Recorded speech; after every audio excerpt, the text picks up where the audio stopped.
Greg's back for the Concord Food Co-op. Morning, sir. Good morning. How are we? Good morning. I mean, we got cameras and we got backdrops. It's awesome. It's like, wow. It's a full-on production. Yeah. What's going on? You got nothing to do and you just sit here and plan this? Well, it's such a great show, and we've been putting it after the show on social media.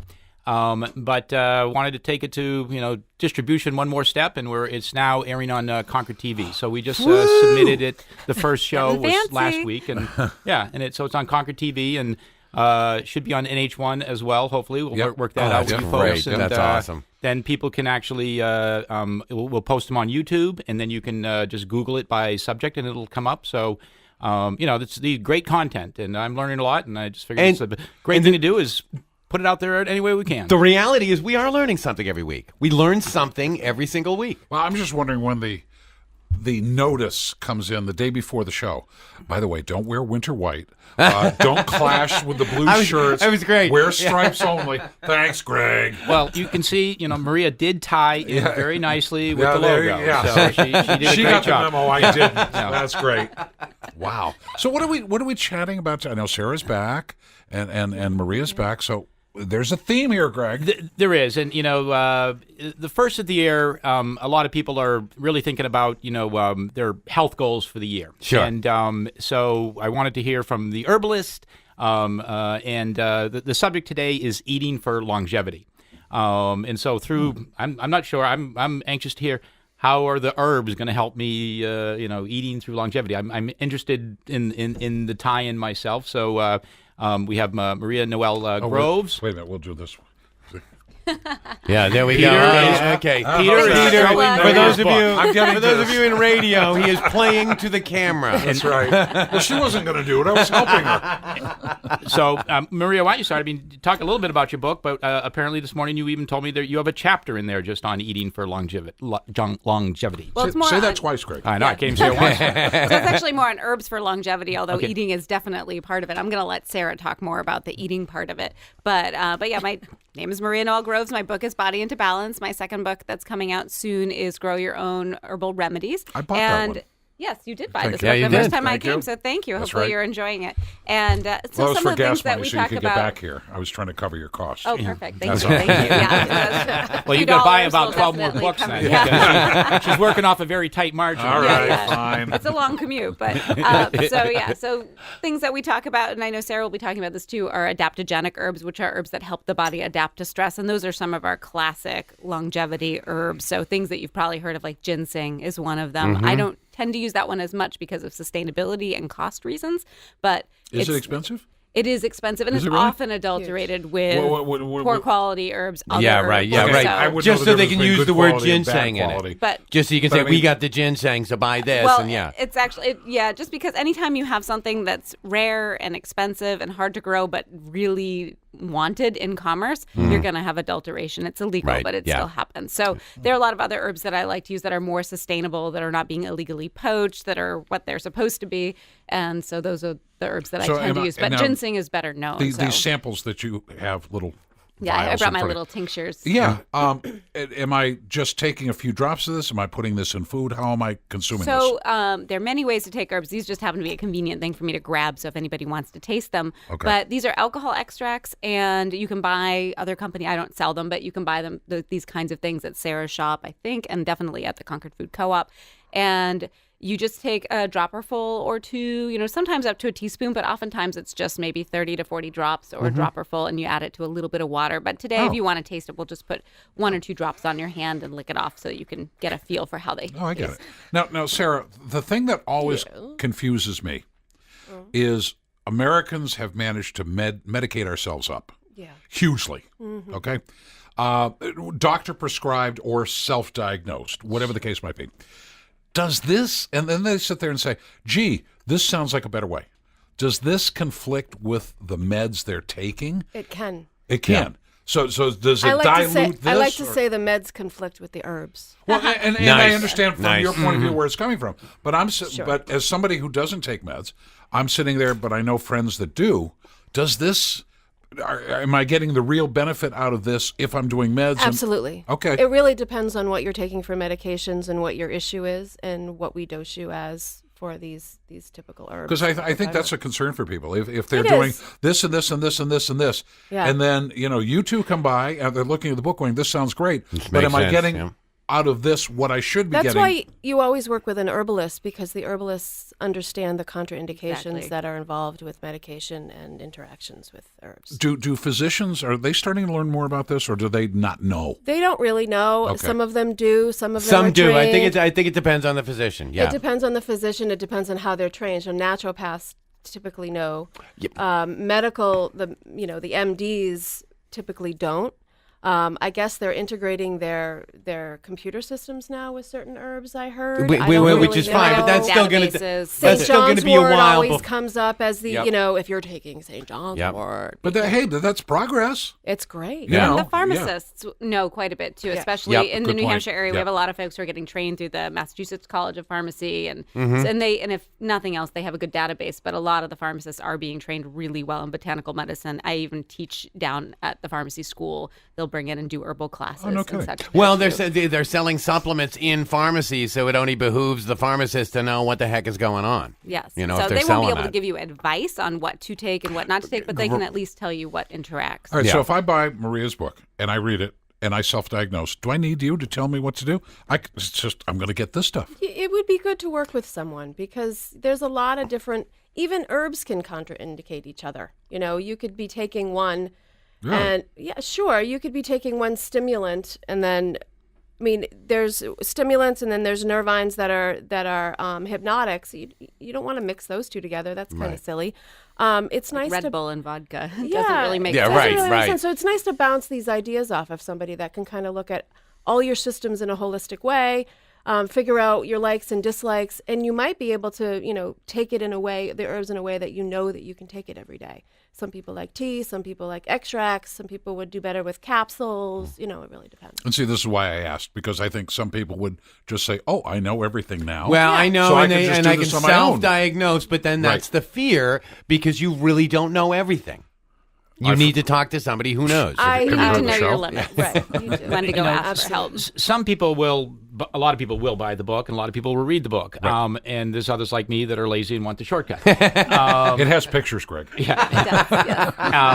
And so, is there, can you recommend an easier path for people like me that, what should I be looking at or starting with as an intro to herbs and, biggest bang for the buck or anything like that? Is there any Is there a Everybody's shortcut? I'm always different. looking for shortcuts. Yeah, In terms of self-diagnosis, you mean, or Even is there something I self-medication? should just be including in my daily routine? Somebody or diet? wants to put their toe in the herbal Yeah. waters. Where do I start? Great. Yeah, right. To start with Maria's book. Well, so I do He have to doesn't read even the want to book. read the book. Yeah, there you go. What are you You getting know, a you can percentage? always of the start- action?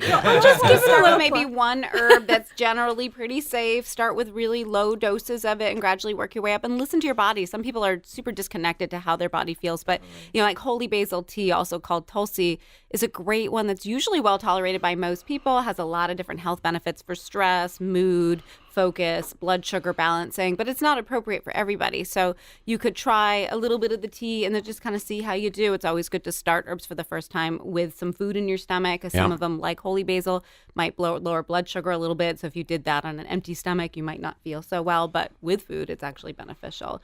And then just kind of listen to your body. But if you have a lot of really serious health concerns or you're on a lot of medications, it really is a good idea that would be a time to hire a naturopathic doctor or an herbalist to help guide you through the process. The book is Body into Balance, $24.95 at story.com. There you go. There's your cheap plug. and wintergreen botanicals. Well, and one of the topics you have on the cover is restoring gut health. Okay, what's the matter with my gut health? I don't know. I was your going to gut say, health, but where do we you just start? opened a big door. Well, it's Yeah, that's the a first big- one she has, so I'm Yep. figuring it's a problem. Yeah. It is a problem for a lot of people, and I know Sara works with this quite a bit too. But our gut flora usually isn't very good in the United States. Our our lining of our gut can sometimes be leaky. Oftentimes we have poor digestive function where we're not absorbing our nutrients of our food as well as we could be. And then there's reflux. And it seems like almost everybody has reflux, which could be due to a number of causes, but often it's that people don't have good digestive function. And that is actually can be a trigger of it. So would I take these herbs in addition to my food to help it, or do I need to knock my diet off and replace it with? I just want to add something to that. I feel like, I teach a lot about the digestive system in my classes, and it starts with when you look at food. It starts there. Your enzymes start in your mouth. And most Americans are deficient in stomach acid. Now, we like to talk about stomach acid as this evil thing that we have to quelch, and take your proton pump inhibitors and your antacids. Well, that's actually doing you a huge disservice. It starts with stomach acid. Stomach acid is important to digest your proteins and your minerals. It's important to keep your immune system functioning in a good way, because that is your first line of defense for pathogens that come in through the biggest hole in your body, which is your mouth. So the topic is eating for longevity, and we've found that through certain researches out there, documentaries and things that I've been researching myself, is that gut health is the most important thing in terms of longevity. Adding adaptogenic herbs are amazing as well. We see some people in China that live to be well over 100, and they're taking, things like ginseng and different adaptogens every day. But what is the most important thing is getting good fiber in your diet, keeping your gut healthy. Beans tend to be really important in people's diets because it has the fiber. Fiber feeds good gut microbiome. And if you have a good gut, you're going to be healthy. That's like 70% of your immune system is in there. Well, you talk about the Chinese, their diet obviously is a little healthier than ours. Well, it's not as much sugar. If I'm taking these, the suger kills stomach sugar, acid processed sugar, everything. and processed grains. But if I'm just taking killers. taking herbs and then I go run up to the Olive Garden for lunch, boom, I'm killing. Am I killing the benefits here?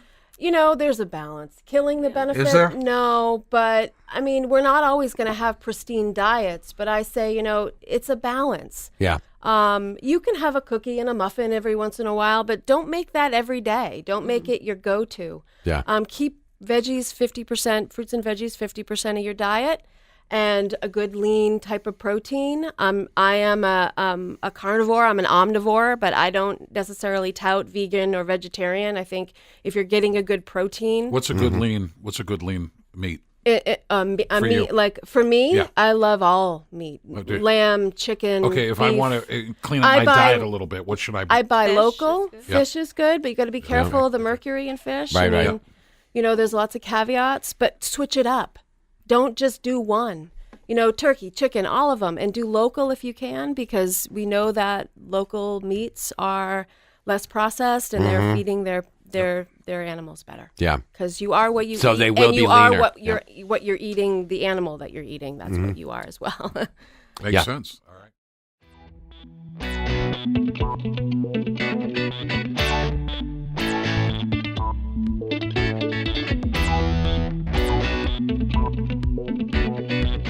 Time, Concord Food Co-op. This is it's Friday. Here's where we are. Greg, before we get back to Sara and Maria, anything shaking at the co-op we need to know? Well, they've got great sales going on this month. A number of different items, and member sales are great. So I'd go online, become a member for $100 one time, and then you can take advantage of all the great sales. Okay. When do Bunny Bucks start? Bunny Bucks start, I think, February 10th, February 15th. Wow. Remind me to give you the exact date next I just next love talking week. about Bunny You got it. Bucks. I know you do. I know you do. That is also on the website. The actual date of the start is on the website. And the lunch offerings today will be on the website at what time? 9:30, 10 o'clock. There you go. Now, when are they going to be able to see this? A week probably on Concord TV. We'll edit this week, and then it'll be on next week. And the show again will be. If you missed any part of this and want the information sooner, then it will be on our Facebook page in about 2 hours. Okay. Absolutely. Sara, you were talking about acid, stomach acid. So when people go somewhere and then they take 10 or 15 of those Tums or whatever. That look. I'm assuming that's not good. Did I give you that? Yeah, look? I got the oh, look. Wow. I do it them. on. I just do it. And I don't even know what I do. But people think, okay, this is what I did. Now I'm just going to take these. I used to be that person. I am still that person, and I'm interested in what I have to do to get off of it. So maybe that's a chapter in your book. Maybe I can read that. And... Well, that's true. But Maria, there is a chapter in the book on that. But Maria we can give you a on, few tips right now. Yeah, I'll take them. And Maria touched on the caveats, to using two issues with the stomach acid, and there are several. But just if you have issues with stomach acid and you don't make enough, it makes a lazy sphincter, and I like to say that word a lot. Thank you. Sphincter. Thank But you. It sounds good. It gets people to sit right up. Yeah, It does. Yeah. It's like, hello, what do you mean? That's a fun word. But you have several sphincters in your body. One happens to be at the top of your stomach to hold the stomach acid in. What it will do is close when you make adequate stomach acid. If you aren't, it will remain open, and that open sphincter creates GERD. Allows and it so to come what out, do we do? yeah. We staunch it with antacid. So Right. even though it will remain open, you won't be making as much acid, but what you're really doing is staunching the symptoms, not dealing with the source. So how do The I source- close that sphincter? Eat foods that you need acid to digest, Like proteins, Okay. minerals, Okay. things like that, fruits and vegetables. okay. Sugar can make a lazy sphincter. Coffee makes a lazy sphincter. Medications make lazy sphincters.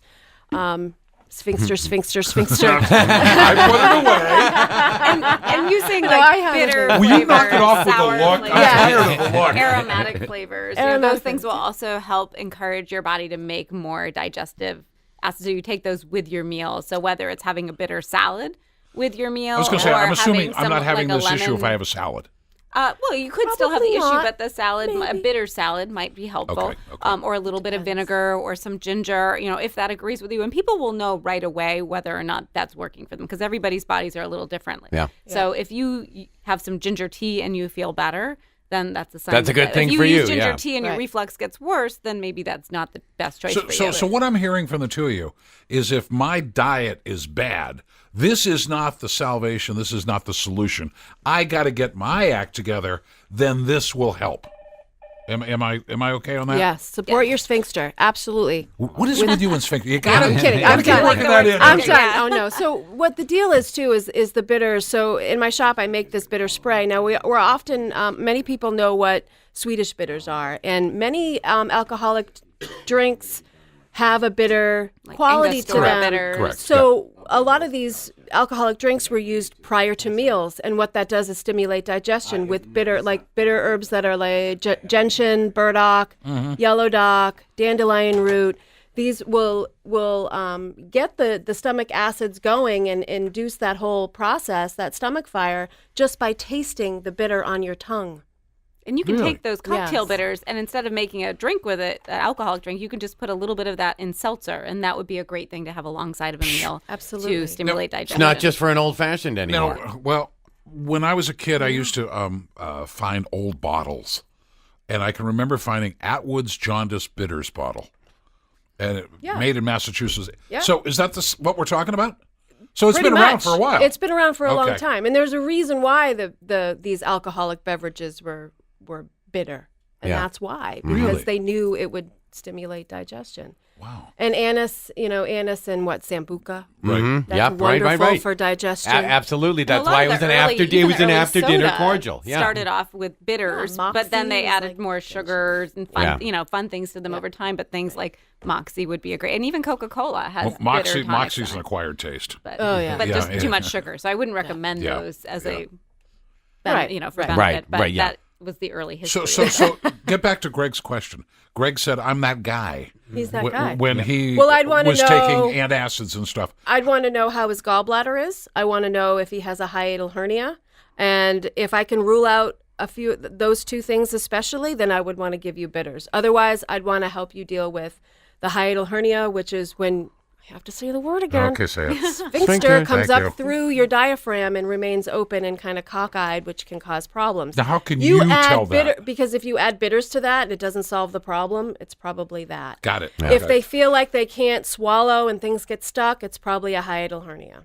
So my shortcut for the book isn't necessarily the solution. It isn't, and that's why you know, bouncing There some are things no off shortcuts, of Greg. another. There are no I keep shortcuts. looking for them. Yeah. You There and are no half the shortcuts. population. I I'll know, mention one I know. other thing for the acid reflux piece, and that it's on a different side. But if somebody has a lot of inflammation, you know, their gut is leaky, they do notice that bitters and acids actually make them feel worse. Something that can be really helpful that's much better than the antacids would be deglycerized licorice, which is called DGL. Oh, and that is really good just symptomatically. It doesn't stimulate the digestive, the stomach acid like the bitters do, but it's very healing and very soothing without suppressing the stomach acid the same way. So it's much more therapeutic and it tastes pretty good. Great seeing you, Marie. Great seeing you. Sarah, Thanks for having us. the to see sphincter. you. Man, I love it. I got the I'm glad look. I could be memorable. Oh, man, you're there. Please come back, both of you. This is fascinating. Greg, always a pleasure, my friend. Yeah, great show. Thank you, I thank definitely you. needed the information, so thank you too.